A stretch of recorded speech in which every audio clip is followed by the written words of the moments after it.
Who is this artist? It is widely believed that Giotto di Bondone was born during 1267 AD in Florence or a nearby location. This talented creator was both a painter and architect. Another artist from the same period as Giotto said his paintings were known by the public for their talent and excellence.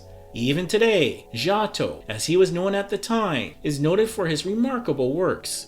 This accomplished artist introduced a fresh approach to painting which broke away from the prevalent Byzantine style of the period. Most of Giotto's fellow artists depicted devotional Christian subjects as stylized, abstract forms, often with vivid colorations, though Giotto did not follow their established traditional path, portraying his subjects in a natural manner which was closer to human life. His figures showed lifelike emotions with natural facial features. However, while Giotto received high praise for his genius with paintings and frescoes, much of his personal life is still shrouded in mystery.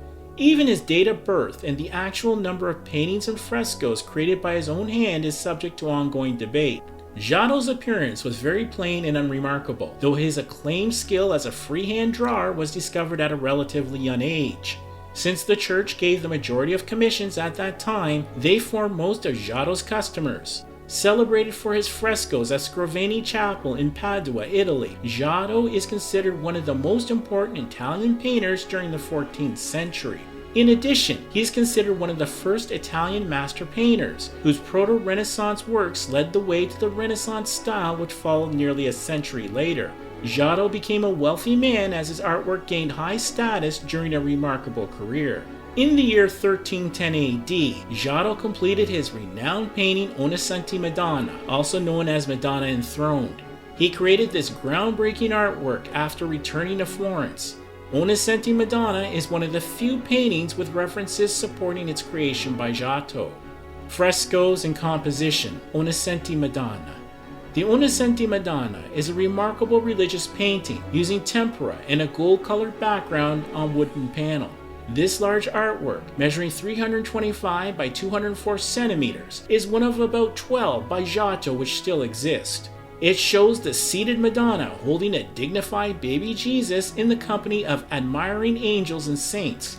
It was commissioned by the humble Humiliati religious order, who were also wool merchants for charitable aims in Florence. The Humiliati were known for using art as emotional inspiration. They commissioned this painting for their convent church of the Ognissanti All Saints High Altar. Initially, the viewer is in awe of Giotto's masterful use of highlights and shadows. He uses these methods to create fully formed figures with lifelike facial expressions and flesh tones through sublime textural techniques. Giotto was one of the first to use this style in Western art, breaking away from the Byzantine style of fellow painters. Even the suggested movements of Giotto's figures mimic natural motion in style and detail, unlike contemporary artists during this period.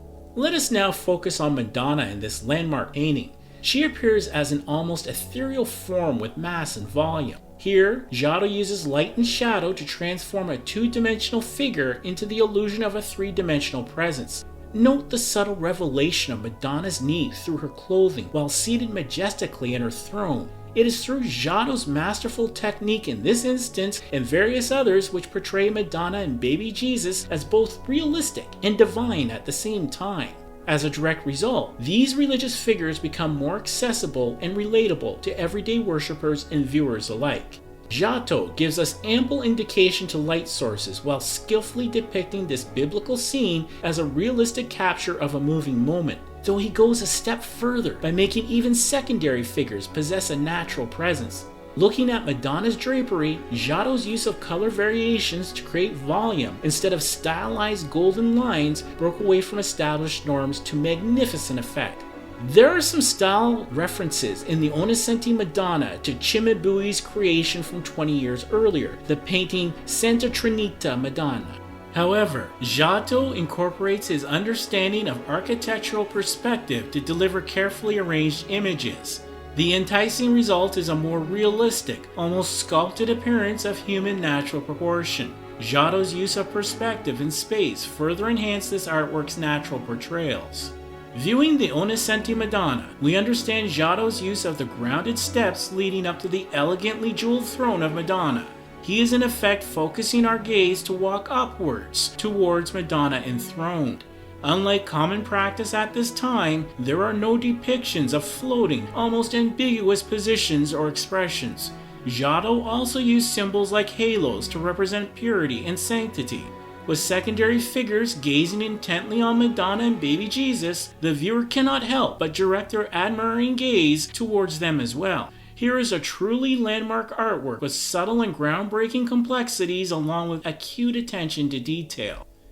Where is Ognissanti Madonna today?